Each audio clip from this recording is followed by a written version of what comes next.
For more, let me now bring in Dr. Deborah Birx. She served as the White House Coronavirus Task Force coordinator during the first Trump administration. Dr. Birx, welcome back to the show. Always a pleasure to have you, ma'am, especially ahead of such a momentous hearing this morning. Good to be with you, Markie. So you and Dr. Fauci worked side by side on the COVID task force. Before that, you spent years fighting infectious diseases together.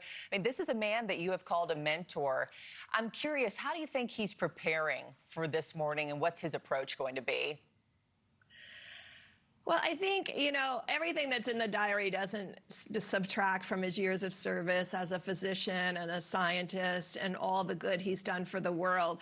I think to many of us, we are surprised by what is in these journals, mostly because the only way HHS could get these journals is if he wrote it on government equipment and it was on government servers. So these aren't necessarily private diaries when you write on government equipment. We all know that anything that we write in emails and on government equipment is available to anyone.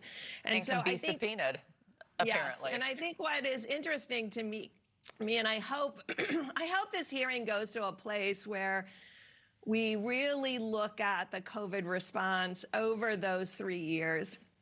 And as the president said, the response under the Biden administration was not comprehensive enough to really stop the deaths that are occurring. That you can't rely on vaccines alone or sending out tests in a non-need-based way. But I think what surprised me in the journals was him talking about believing that there was asymptomatic spread because he was talking to foreign public health officials.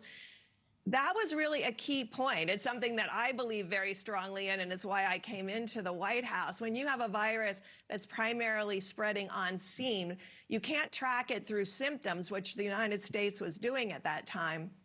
You only can see it through testing. And so, there was no expansion of testing before I got there. And if you believe there's asymptomatic spread, you have to have a very different response. And I'm surprised by some of the entries, and I'm surprised that he was having different conversations with governors and mayors that we didn't know about. When you're trying to coordinate a response, you want everybody to tell you what they're doing. To be on the same page. Let me read one of the entries that's standing out to us. Dr. Birx, in January of 2020, Dr. Fauci wrote that we know the market was not the source, it was an amplifier. In a February entry, he said that several international health officials believed that deliberate insertion was possible, hinting at the lab leak theory. Why didn't the government dig deeper into the possibility that the pandemic was intentionally started? And 6 years later, do you have a definitive answer on where you think COVID came from?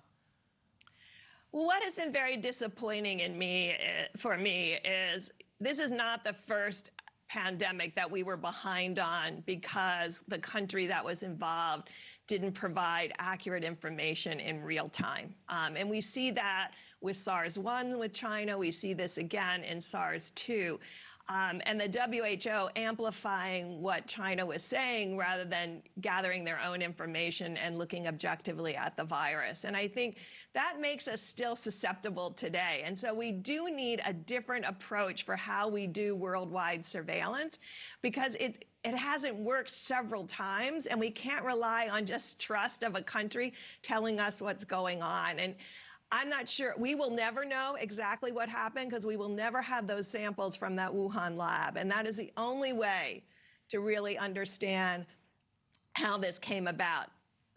But that said, right now, and I'm disappointed we haven't done this for the last 5 years, we need the policies that reflect this kind of potential. And we need to really change our definition of gain of function, because anytime you take a zoonotic virus and adapt it to human cell lines, you're essentially gaining that virus's ability to infect humans. You can do it through passage, you can do it through molecular changes, and we really need to have better guardrails around these issues to protect the future of Americans. Thank you for watching. Subscribe below and download our NewsNation app right now on your phone, and you will get fact-based, unbiased news for all Americans.